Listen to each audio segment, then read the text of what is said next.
नमस्कार। श्रीमद् वाल्मीकि रामायणे उत्तरकांडे अष्टाविंशः सर्गः। सुमालिनं हतं दृष्ट्वा वसुना भस्मसात्कृतं स्वसैन्यं विद्रुतं चापि लक्षयित्वार्दितं सुरः। ततः स बलवान् क्रुद्धो रावणस्य सुतस्तदा निवर्त्य राक्षसान् सर्वान् मेघनादो व्यवस्थितः। सुमाली मारा गया। वसु ने उसके शरीर को भस्म कर दिया और देवताओं से पीड़ित होकर मेरी सेना भागी जा रही है। यह देख रावण का बलवान पुत्र मेघनाद कुपित हो समस्त राक्षसों को लौटाकर देवताओं से युद्ध करने के लिए स्वयं खड़ा हुआ। सैरथेन अग्निवर्णेन कामगेन महारथः अभिदुद्राव सेनां ताम वनान्यग्निरिव ज्वलन। वह महारथी वीर इच्छानुसार चलने वाले अग्नितुल्य तेजस्वी रथ पर आरूढ़ हो वन में फैलने वाले प्रज्वलित दावानल के समान उस देव सेना की ओर दौड़ा। ततः प्रविशतस्तस्य विविधा युधधारिणः विदुद्रुवुर्दिशः सर्वा दर्शनादेव देवतः। नाना प्रकार के आयुध धारण करके अपनी सेना में प्रवेश करने वाले उस मेघनाथ को देखते ही सब देवता संपूर्ण दिशाओं की ओर भाग चले। न बभूव तदा कश्चित् युयुत्सोरस्य सन्मुखे सर्वानाविध्य वित्रस्तांस्ततः शक्रो अब्रवीत सुरान। उस समय युद्ध की इच्छा वाले मेघनाथ के सामने कोई भी खड़ा न हो सका। तब भयभीत हुए उन समस्त देवताओं को फटकार कर इंद्र ने उनसे कहा, न भेतव्यम न गंतव्यम निवर्तध्वम रणेसुरः एष गच्छति पुत्रो में युद्धार्थम अपराजितः।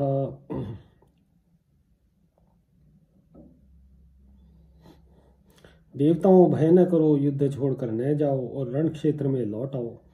यह मेरा पुत्र जयंत जो कभी किसी से परास्त नहीं हुआ है, युद्ध के लिए जा रहा है।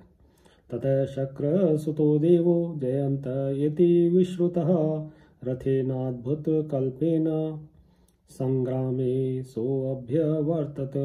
तदनंतर इंद्रपुत्र जयंत देव अद्भुत सजावट के युक्त रथ पर आरूढ़ हो युद्ध के लिए आया। ततस्ते त्रिदशा सर्वे परिवार्य शचीश्रितं रावणस्य सुतं युद्धे समासाध्य प्रजग्निरे।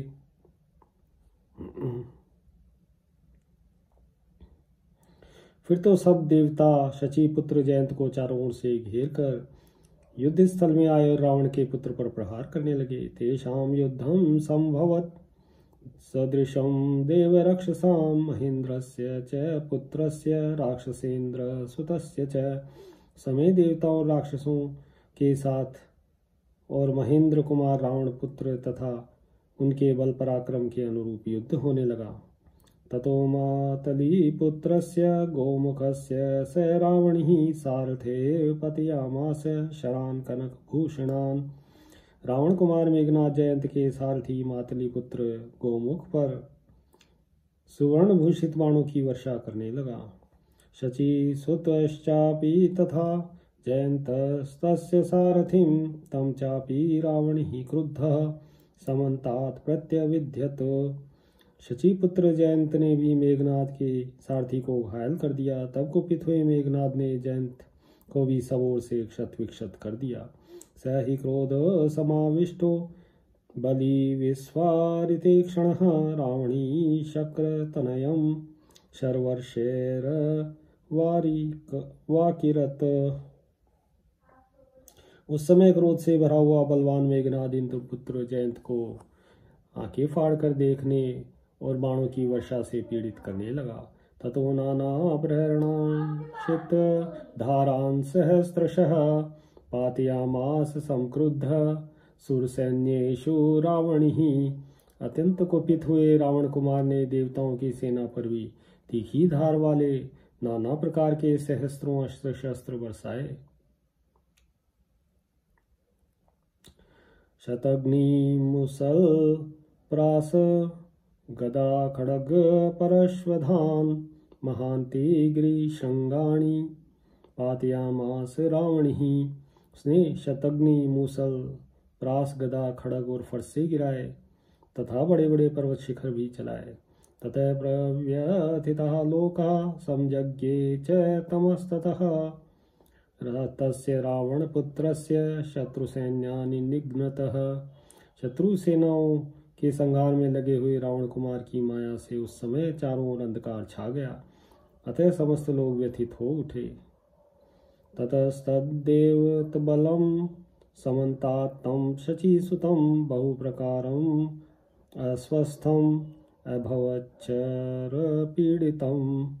तब शची कुमार के चारों ओर खड़ी हुई देवताओं की वह सेना बाणों द्वारा पीड़ित हो अनेक प्रकार से अस्वस्थ हो गई।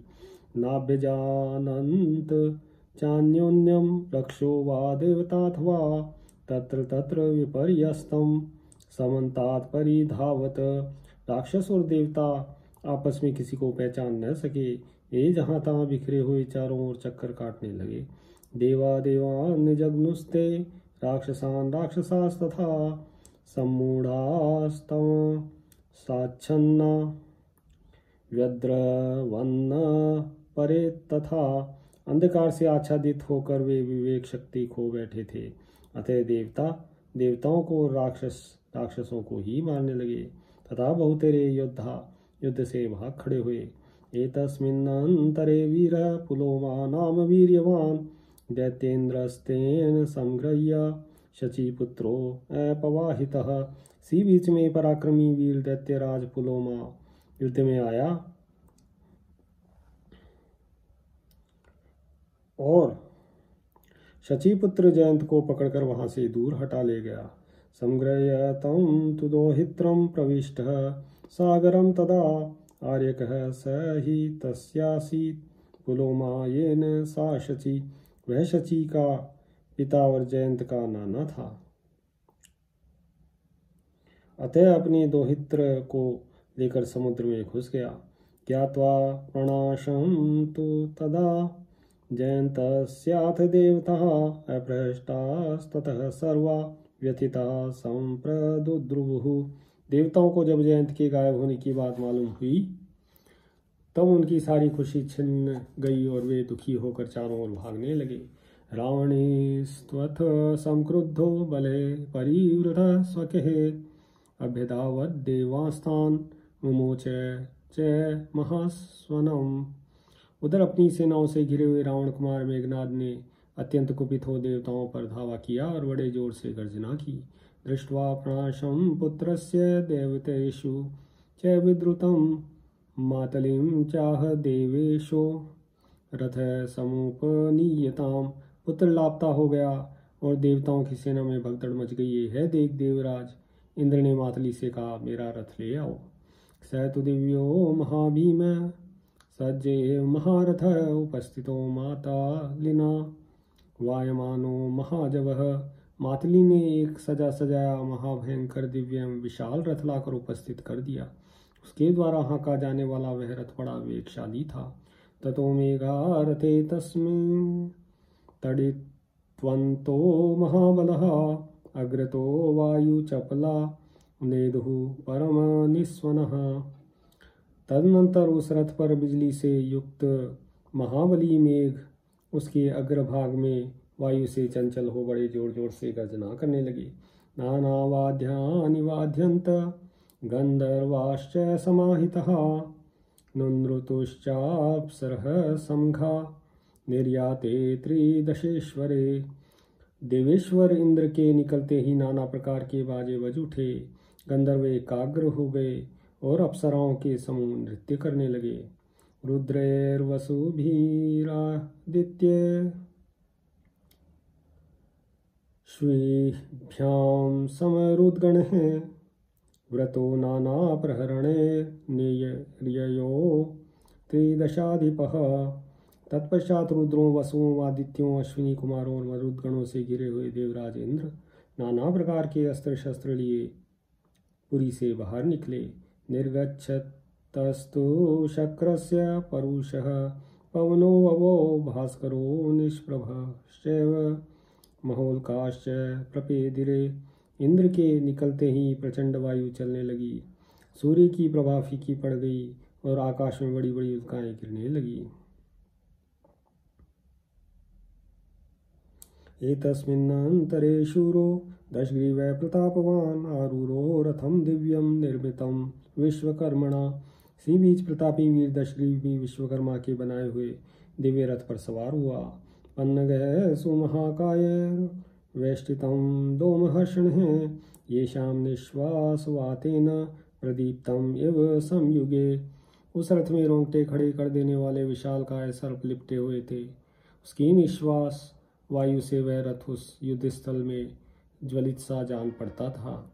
दैत्यैर्निशाचरैश्चैव स रथः परिवारितः समराभिमुखो दिव्यो महेन्द्रं सोऽभ्यवर्तत। दैत्यों और निशाचरों ने उस रथ को सभी ओर से घेर रखा था। सम्रांगण की ओर बढ़ता हुआ रावण वह दिव्य रथ महेंद्र के सामने जा पहुंचा।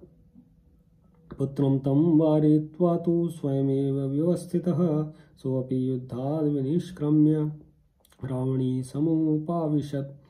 रावण अपने पुत्र को रोककर स्वयं ही युद्ध के लिए खड़ा हुआ। तब रावण पुत्र मेघनाद युद्ध स्थल से निकलकर चुपचाप अपने रथ पर जा बैठा। ततो युद्धं प्रवृत्तं तु सुराणां राक्षसैः सह शस्त्राणि वर्षतां तेषां मेघानामिव संयुगे। फिर तो देवताओं का राक्षसों के साथ घोर युद्ध होने लगा। जल की वर्षा करने वाले मेघों के समान देवता युद्ध स्थल में अस्त्र शस्त्रों की वर्षा करने लगे। कुंभकर्णस्तु दुष्टात्मा नाना प्रहरणोद्यतः नाज्ञायत तदा राजन युद्धम केनाभ्यपद्यत। राजन दुष्टात्मा कुंभकर्ण नाना प्रकार के अस्त्र शस्त्र लिए किसके साथ युद्ध करता था इसका पता नहीं लगता था। दंतैः पादैर्भुजैर्हस्तैः शक्ति तोमर मुद्गरः येन तेनेव संक्रुद्ध ताड़यामास देवतः। वह अत्यंत कुपित हो दांत लात भुजा हाथ शक्ति तोमर और मुद्गर आदि जो ही पाता उसी से देवताओं को मारता था।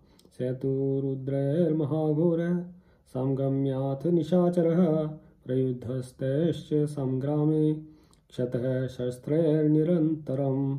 वह निशाचर महाभयंकर रुद्रों के साथ भिड़कर घोर युद्ध करने लगा। संग्राम में रुद्रों ने अपने अस्त्र शस्त्रों से उसे ऐसा क्षत विक्षत कर दिया था कि उसके शरीर में थोड़ी सी भी जगह बिना घाव के नहीं रह गई थी। बभो शस्त्राचित तनुः कुंभकर्णः चरन्स्कृक विद्युस्तनीत निर्घोषो धारावानिव तो यदः। कुंभकर्ण का शरीर शस्त्रों से व्याप्त हो खून की धारा बहा रहा था। वह उस समय वह बिजली तथा गर्जनाओं से युक्त जल की धारा गिराने वाले मेघ के समान जान पड़ता था। ततस्तद राक्षसं सैन्यं प्रयुद्ध समरुद्गणः रणे विद्रावितं सर्वं नाना प्रहरणैस्तदा। तदनंतर घोर युद्ध में लगी उस सारी राक्षस सेना को रणभूमि में नाना प्रकार के अस्त्र शस्त्र धारण करने वाले रुद्रों और मरुद्गणों ने मार भगाया। केचिद्विनिहता कृताश्चेष्टेन्ति स्म महीतले वानेष्वसक्ताश्च स्थिता एवापरे रणे। कितने ही निशाचर मारे गए, कितने ही कटकर धरती पर लौटने लगे, छटपटाने लगे और बहुत से राक्षस प्राणहीन हो जाने पर भी उस रणभूमि में अपने वाहनों पर ही चिपटे रहे। रथान नागान खरानुष्ट्रान पन्नगांस्तुरगांस्तथा शिशुमारान वराहांश्च पिशाच वदनानपि तान् समालिंग्य बाहुभ्यां विष्टब्धां केचिदुत्थितः देवैस्तु शस्त्रसंभिन्ना मम्रेरे च निशाचरः। कुछ राक्षस रथों हाथियों गधों ऊँटों सर्पों घोड़ों शिशुमारों वराहों तथा पिशाच मुख वाहनों को दोनों भुजाओं से पकड़कर उनसे लिपटे हुए निश्चेष्ट हो गए थे। कितने ही जो पहले से मूर्छित होकर पड़े थे मूर्छा दूर होने पर उठे, किंतु देवताओं के शस्त्रों से छिन्न भिन्न हो मौत के मुख में चले गए। चित्रकर्म इवाभाति सर्वेषां रण संप्लवः निहितानां प्रसुप्तानां राक्षसानां महीतले।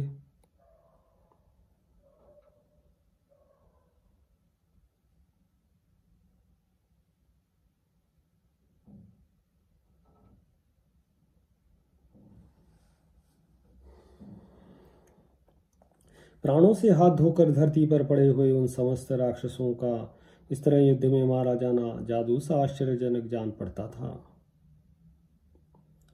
शोणितोदक निष्पन्दा काकगृध्र समाकुला प्रवृत्ता संयुग मुखे शस्त्रग्राहवती नदी। युद्ध के मुहाने पर खून की नदी बह चली, जिसके भीतर अनेक प्रकार के शस्त्रग्राहों का भ्रम उत्पन्न करते थे। उस नदी के तट पर चारों ओर गीत और कौवे छा गए थे। एतस्मिन्नन्तरे क्रुद्धो दशग्रीवः प्रतापवान् निरीक्षतु बलं सर्वं देवतैर्विनिपातितम्।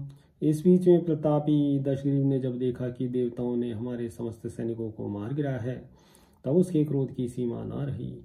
सैतं प्रति विगाहाशु प्रवृद्धं सैन्यसागरं त्रिदशान् समरे निघ्नन् शक्रमेवाभ्यवर्तत। वह समुद्र के समान दूरी तक फैली हुई देवसेना में घुस गया और सम्रांगण में देवताओं को मारता एवं धराशायी करता हुआ तुरंत ही इंद्र के सामने जा पहुंचा। ततः शक्रो महच्चापम विस्फार्य सुमहास्वनम यस्य विस्फार निर्घोषः स्तनन्ति स्म दिशो दश। तब इंद्र ने जोर से टंकार करने वाले अपने विशाल धनुष को खींचा। उसकी टंकार ध्वनि से दसों दिशाएं प्रतिध्वनित हो उठी। तद विक्रश्य